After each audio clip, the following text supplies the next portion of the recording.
दोस्तों नमस्कार। एग्रीकल्चर में एनपीके हम सभी जानते हैं, माइक्रोन्यूट्रिएंट भी हम काफ़ी उपयोग करते हैं। Calcium magnesium sulphate CMS sulphur, इसका उपयोग जितने मात्रा में जैसे होना चाहिए उसमें कई बार गड़बड़ होती है और कभी समस्या उसके कारण से आती है। तो प्रदीप जी से जानते हैं कि ऐसा क्या है और क्यों उसका उपयोग करना चाहिए। बताएं। नमस्कार। देखिए क्या है कि जो calcium magnesium sulphur CMS primary हो गया आपका NPK, सेकेंडरी हो गया CMS और तीसरा हो गया माइक्रोन्यूट्रिएंट बोरोन जिंक वगैरह वगैरह। अब आपको पता है कि NPK भरपूर डाला जाता है अपने यहाँ पर और माइक्रोन्यूट्रिएंट भी डाला जाता है। अब बीच में रह गया CMS। हालांकि इसको कुछ लोग डालते हैं, जैसे कैल्शियम को कैल्शियम नाइट्रेट के रूप में डालते हैं, मैग्नीशियम सल्फेट के रूप में डालते हैं या फिर एलिमेंट्री सल्फर के रूप में डालते हैं। लेकिन ये फिर से तीनों बहुत रासायनिक हो गया और ये ज़मीन में फिर से टॉक्सिसिटी बढ़ाता है और नुकसान करता है। उसके बदले में CMS यानी कैल्शियम मैग्नीशियम सल्फर का एक कॉम्बिनेशन फर्टीग्रीन CMS के रूप में और हम देने के लिए रिकमेंड करते हैं। ये तीनों एक साथ दिया तो एक तो ये बैलेंस रूप में जाता है क्योंकि ये प्राकृतिक और सोर्स से आया हुआ है। प्राकृतिक मतलब प्राकृतिक यानी जैसे खानों से निकाल कर और उसको बनाया हुआ है, अच्छा, मिनरल है, ये माइन से निकाला हुआ है। हाँ, खनिज और पदार्थों से बना हुआ है। इसमें किसी भी प्रकार का कोई केमिकल रिएक्शन वगैरह नहीं किया है। प्राकृतिक रूप से जैसा मिला वैसा ही प्रोसेस करके दिया हुआ है, कॉम्बिनेशन करके दिया हुआ है। तो ये जब जमीन में जाता है और इसको देना कब है कि जिस समय और फसल की ग्रोथ शुरू हो गई, फ्लावरिंग स्टेज आ गई, ऐसे समय में पौधे को सारे पोषक तत्वों की भरपूर आवश्यकता होती है क्योंकि उसके ऊपर फल लगे हुए हैं, फूल लगे हुए हैं, रिप्रोडक्शन स्टेज में है। तो ऐसे समय में कैल्शियम मैग्नीशियम सल्फर उसके लिए संजीवनी का काम करता है। इससे पौधों में अच्छी हरियाली आती है, फूल झड़ने रुकते हैं।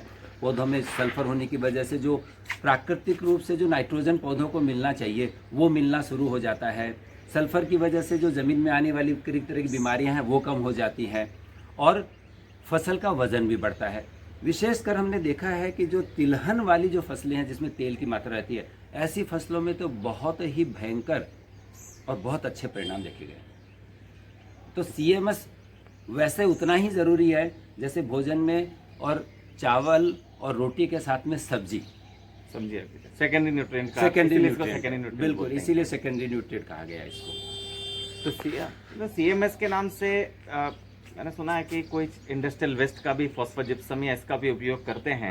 तो उसमें क्या परेशानी? बाजार में बहुत से लोग हैं, जैसे क्या होता है कि कुछ इंडस्ट्रियों के अंदर में और फॉस्फोजिप्सम और बाई प्रोडक्ट निकलता है और जिसमें कुछ ऐसे तत्व रहते हैं जो ज़मीन को नुकसान कर सकते हैं। चूँकि वो बहुत सस्ता मिलता है तो कुछ लोग इस तरह से हैं जो उसको लेते हैं और उसके दाने बनाते हैं और बाज़ार में छोड़ देते हैं। वो काफ़ी सस्ता बिकता है लेकिन उसके दूरगामी परिणाम बहुत ही खतरनाक है।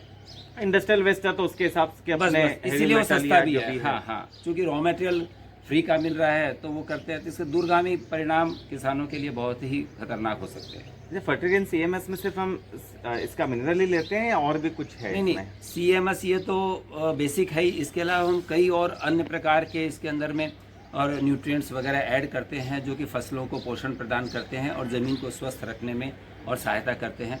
इसके अलावा CMS pH जो रहता है उसको भी बैलेंस करता है। ये एक बहुत बड़ा और रोल CMS अदा करता है।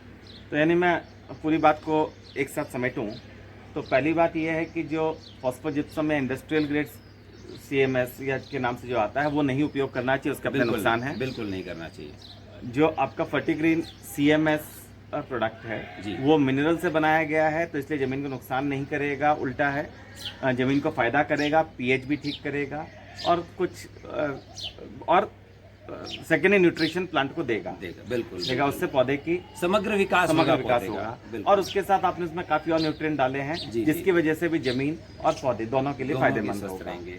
और इसको या तो हम केमिकल फर्टिलाइजर के साथ देते हैं या सेकेंडरी इसको आप कर रहे हैं। ये दानेदार आता है तो आप इसको वैसे भी ब्रॉडकास्ट करके या जड़ों के पास दे सकते हैं। आप चाहें तो किसी भी केमिकल फर्टिलाइजर के साथ भी दे सकते हैं। स्वतंत्र है आप देने के लिए, इसका कोई वैसा और स्पेसिफिक सिस्टम नहीं कि ऐसा ही देना है।